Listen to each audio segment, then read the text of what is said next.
Welcome back to my channel.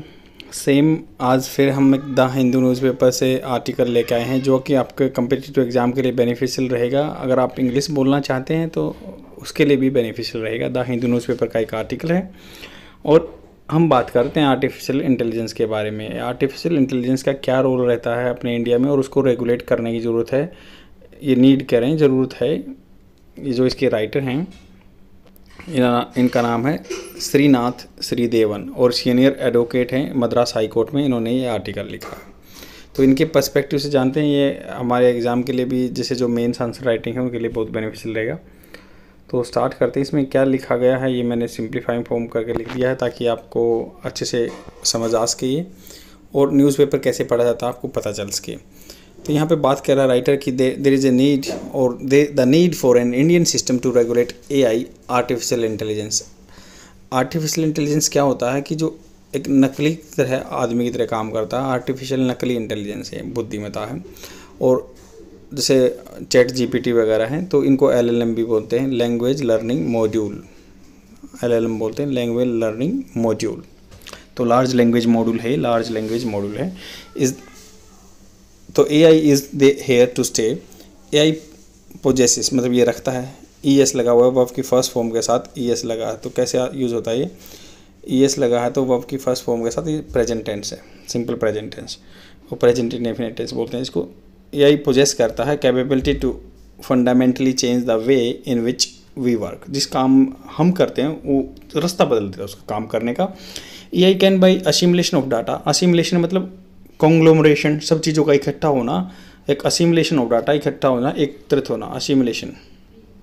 तो ये कहते हैं ना कि भाई I am not the only like contribution of one individual, I am assimilation of the factors of several guys। तो मतलब भाई मेरे बनने में मेरा अकेले का रोल नहीं है, मेरे पीछे बहुत बंदों का हाथ है, उनका असिमुलेशन है बहुत सारे फैक्टर्स का। तो ये बात कहते हैं असिमुलेशन को ऐसे यूज कर सकते हैं अपने कन्वर्सेशन में। Assimilation of data from multifarious online sources. Multifarious जो बहुत सारे मल्टीपल सोर्सेज हैं, फेरस ऑनलाइन सोर्सेज हैं, present far more powerful. Far more powerful मतलब आज के टाइम में बहुत ज़्यादा, फार मतलब दूर की बात है कि भाई बहुत ज़्यादा पावरफुल है। एंड सीमिंगली दिख रहा है, जो क्रिएटिव दिख रहा है, solution then any human can. जो आदमी कोई सॉल्यूशन दे सकता है उससे अच्छा AI दे सकता है। तो AI is far greater force. तो AI क्या है, बहुत ही ग्रेटर फोर्स है, मतलब बियॉन्ड द ह्यूमन रीच। इसलिए फार यूज़ हो रहा है कि बहुत दूर की बात है, आदमी तो उसका कंपैरिजन नहीं कर सकता। Far greater force of either good और एविल, अच्छाई की या बुराई की भी हो सकती है बहुत। गिवन ऑल दिस, क्योंकि अच्छाई बुराई की इसलिए कि आप अच्छाई के लिए यूज़ कर सकते हैं, बुराई इसलिए कि भाई ये बुरे कामों में भी मान लो मिमिक कर सकते हैं, आप किसी की कुछ करके आवाज़ मिमिक कर सकते हैं, और आर्टिफिशियल इंटेलिजेंस का यूज़ करके आप किसी के साथ फ्रॉड कर सकते हैं। ये इसके ड्रॉबैक्स हैं। गिवन ऑल दिस, ये अगर देने के बाद AI needs to be regulated, AI को रेगुलेट करना पड़ेगा, ज़रूरत है। की पॉइंट्स क्या क्या हैं यहाँ पे? की पॉइंट्स ये हैं कि government across the world are grappling. Grappling मतलब सामना करना, फाइटिंग कर रहे हैं, grappling with the regulation of AI। तो उनको फाइट करनी पड़ रही है, रेगुलेशन कर रहे हैं AI का। Till recently the greatest advances, मतलब इस फील्ड में आगे कौन बढ़े, in the regulation of AI have been made passive form में बात करते हैं कि भाई ये काम किया गया है किसी के द्वारा। इन the European Union, Brazil and Canada. तो अगर हम बात करें इनको वेस्ट सिस्टम बोलते हैं, European Union, Brazil and Canada and Japan. Now China ने भी कर दिया है, रेगुलेटेड कर दिया है। इंडिया में होने वाला है। तो ये राइटर बात कर रहे हैं कि हमें कैसे नॉर्म्स लेके आने हैं कि हम इसको रेगुलेट करें। Countries in the European Union, Brazil and UK which shall be referred to hereafter, मतलब अब यहाँ से वेस्टर्न सिस्टम काउंट करेगा। जो राइटर इनको वेस्टर्न सिस्टम कहता है। भाई EU है, ब्राज़ील है, UK है। तो ये यूरोपियन यूनियन हो गया, अब इसमें 20 कंट्री हैं। ब्राज़ील हो गया, ब्रेक्जिट होने के बाद 19 हो गए हैं। तो ब्राज़ील हो गया, ब्राज़ील आपका साउथ अमेरिका में है, और UK आपका ऊपर है। तो UK ब्रेक्जिट से हो गया, इसलिए EU में काउंट नहीं होता। हैव अडोप्टेड रेगुलेटरी, इसने हैव अडोप्टेड, देखो हैव आपकी third form present perfect tense, इन्होंने अडोप्टेड कर लिए हैं regulatory measures and with differences which on a closer study. तो अगर क्लोजर स्टडी करें तो आर सुपरफिशियल, जो उनका मॉडल है जो कि वेस्ट सिस्टम है वो सुपरफिशियल है, बिल्कुल नकली दिख रहा है। Regulation in Japan and China however, हालांकि मतलब बात करें इनके कंपैरिजन में फंडामेंटली डिफरेंट हैं from the western system. And the western model focuses on risk based approach. Western model क्या है, रिस्क बेस्ड अप्रोच पे है, मतलब जिसमें ज़्यादा रिस्क है भाई उसमें यूज़ नहीं करेंगे, कम रिस्क है उसमें यूज़ कर लेंगे जल्दी। जैसे मान लो किसी की जान को खतरा हो सकता है, ह्यूमन किसी आदमी पे काम करना है, तो वहाँ पे आर्टिफिशियल इंटेलिजेंस नहीं है। जैसे ऑपरेशन करना है, इट कैन बी डेट्रीमेंटल, भाई गलती हो सकती है तो हार्मफुल रह सकता है। तो first law makers create a pyramid of risk, मतलब उधर के वेस्ट सिस्टम वाले क्या करेंगे, पिरामिड बना देंगे कि भाई इसमें जैसे ऐसे पिरामिड लगा लो, ऊपर रख देंगे कि जिस पे लो रिस्क पे चीज़ है, जो इधर रख देंगे नीचे बॉटम में हाई रिस्क पे है, तो यहाँ पे यूज़ नहीं हो सकता है, ऊपर जो लो रिस्क है वहाँ पे यूज़ हो सकता है। ऐसे ही pyramid of risk and identify the risk posed by the every type of AI based application. Artificial intelligence पे जो एप्लीकेशन होगी उसके बेस पे बात करेंगे। In the European Union there after law maker have gone about prescribing prohibited classes of activity. तो ये बात करते हैं कि प्रिस्क्राइब करते हैं, सलाह देते हैं कि भाई प्रोहिबिटेड क्लास ऑफ एक्टिविटी, जो ऐसी एक्टिविटी हैं जो कि बिल्कुल प्रोहिबिटेड हैं, जो हाई रिस्क पे हैं। And a simple set of disclosure, तो prohibited class of activities for the unacceptable risk, जहाँ पे रिस्क नहीं लिया जा सकता वहाँ पे यूज़ नहीं करना है एआई का, बिल्कुल प्रोहिबिटेड में यूज़ करना है, बिल्कुल रेस्ट्रिक्टेड वे में यूज़ करना है एआई वहाँ पे। रेगुलेटेड क्लास एक्टिविटीज़, मतलब वहाँ पे रेगुलेटेड बिल्कुल रेगुलेशन होगा, रेगुलेटर जैसे आप फैन रेगुलेट करते हैं वैसे ही रेगुलेट करना पड़ेगा, कम ज़्यादा करना पड़ेगा। और activities of the high risk and a simple set of disclosure, तो simple set of disclosure based obligation रहेंगे। जहाँ पे लो रिस्क रहेगा वहाँ पे छोटा सा डिस्क्लोज कर दो, खुलासा कर दो और दबा के यूज़ करो एआई वहाँ पे। Brazil and Canada too follows a similar pattern, वो भी ब्राज़ील एंड कनाडा भी सेम पैटर्न फॉलो कर रहे हैं। Identify activities on to be prohibited, जिनको रोकना है, and clear regulation on how AI based application must function. तो सेम इनका वेस्ट सिस्टम का अलग है। As far as eastern models, अगर ईस्टर्न मॉडल की बात करें जो जापान एंड चाइना फॉलो कर रहे हैं, are concern the Japanese government has framed a set of rules, Japan ने एक सेट ऑफ रूल बनाया है। And the social principle of human to human centric AI, तो आदमी से आदमी का मतलब आदमी ह्यूमन बेस्ड जो सेंट्रिक है या सेंटर क्या है, आदमी है यहाँ पे, उस पे एआई के रूल बनाए हैं। इट मैनिफेस्ट, ये एनलिस्टेड करता है, ये बताता है, इनुमरेट करता है that basic principle of AI capable society. तो बेसिक प्रिंसिपल जो बेसिक सिद्धांत है, एआई कैपेबल सोसाइटी बनानी है, ऐसे नहीं कि हिंड्रेंस करना, कैपेबिलिटी बनानी है एआई की।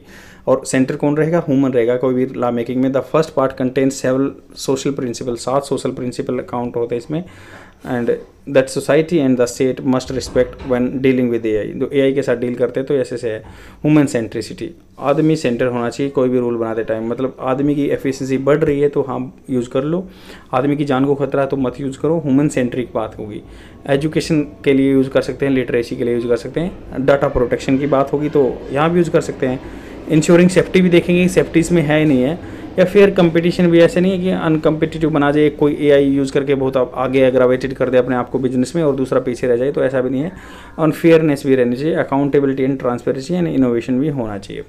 Eastern model is more open and embraces the overlap between the legitimacy of the rule. Eastern model क्या है, मोर ओपन, बिल्कुल खुला है, एंड एम्ब्रेस करता है, सम्मिलित करता है, एनकैप्सुलेट करता है over between the legality of the rules and morality of the rules. Overlap रहेगा, मतलब मोरालिटी भी देखी जाएगी उसमें, हमारी जो नैतिकता भी देखी जाएगी रूल की, और लीगैलिटी भी, लीगल भी होना चाहिए, मोरल भी होना चाहिए। वहाँ पे सिर्फ लीगैलिटी देख रहे हैं, मतलब वेस्ट सिस्टम में। The system based on AI must be regulated होना चाहिए। It is for India to frame, मतलब इंडिया की बारी है, इट्स जो रेगुलेशन है। डू वी स्लेवलिसी कॉपी, मतलब हम दासों की तरह हैं जो गुलामों की तरह क्या वेस्ट को फॉलो करेंगे, कॉपी करेंगे, या फ्रेम लेंथी रेगुलेशन, या मतलब बहुत लंबे रेगुलेशन बनाएंगे। और do we listen back to our roots, और जो है हमें अपनी जड़ों को दोबारा से रिविजिट करना चाहिए, and approach this regulation from a different perspective. ऐसे रेगुलेशन को हमने बिल्कुल डिफरेंट पर्सपेक्टिव से देखना चाहिए। क्वेश्चन पूछ रहा है राइटर यहाँ पे, the time has come, time आ गया है, this is a high time, या ऐसे भी यूज़ कर सकते हैं कि टाइम है, this is a high time, मतलब अब ज़रूरत है काम करने की। ऐसे मतलब alternate as a synonyms use कर सकते हैं। For India to regulate, to have regulation in manner that is consistent, जो कि बिल्कुल उसमें सिमिलरिटी होनी चाहिए, कंसिस्टेंट होना चाहिए, उससे मेल खाना चाहिए विद द इंडियन ईथोस, जो हमारी ईथोस हैं, जो हमारी वैल्यू है, नैतिकता है।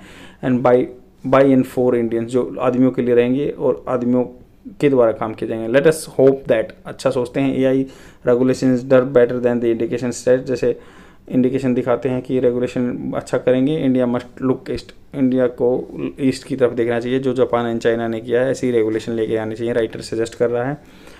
अगर आपको इसका आर्टिकल अच्छा लगा हो या मैंने जो एक्सप्लेन किया ठीक लगा हो तो ज़रूर अपने फ्रेंड में शेयर कर दीजिए। इसमें कुछ बात नहीं कर रहे, इसमें बात कर रहे हैं एआई को रेगुलेट करना पड़ेगा। क्योंकि ये खतरा भी हो सकता है। ये बात करना है कि वेस्ट सिस्टम है कि इस सिस्टम है, दोनों रेगुलेट कर रहे हैं, अच्छा चल रहा है उनका। वेस्ट में क्या है, जब थोड़ा सा लीगलिटी पे बात करते हैं और ये बात करते हैं कि भाई जिसमें ज़्यादा रिस्क इन्वॉल्व है वो नहीं बात करते हैं, रिस्क इन्वॉल्व है वहाँ पे नहीं करना है, रिस्क फैक्टर की बात करते हैं। ईस्ट वाले कह रहे हैं कि ह्यूमन सेंट्रिक है, इसमें बहुत सारी चीज़ें देखी जाएंगी, मोरालिटी भी देखी जाती है ईस्ट में। जापान और चाइना कह रहे हैं ईस्ट मोरालिटी देखी जाती है, आदमी की कैपेबिलिटी बढ़ा रहा है, एफिशिएंसी बढ़ा रहा है, लिटरेसी बढ़ा रहा है, एजुकेशन बढ़ा रहा है, और इस डाटा प्रोटेक्शन भी देखा जाएगा, सब चीज़ें देखी जाएंगी। तो इसी बेस पे ये आर्टिकल था पूरा। शेयर जरूर कर देना अपने फ्रेंड में और डेली देखते रहो। Thank you very much. This is the only way by which means you can improve your way of speaking. I have substantiated what I have learned from such type of practice. You can see in all my videos. Thank you. Bye.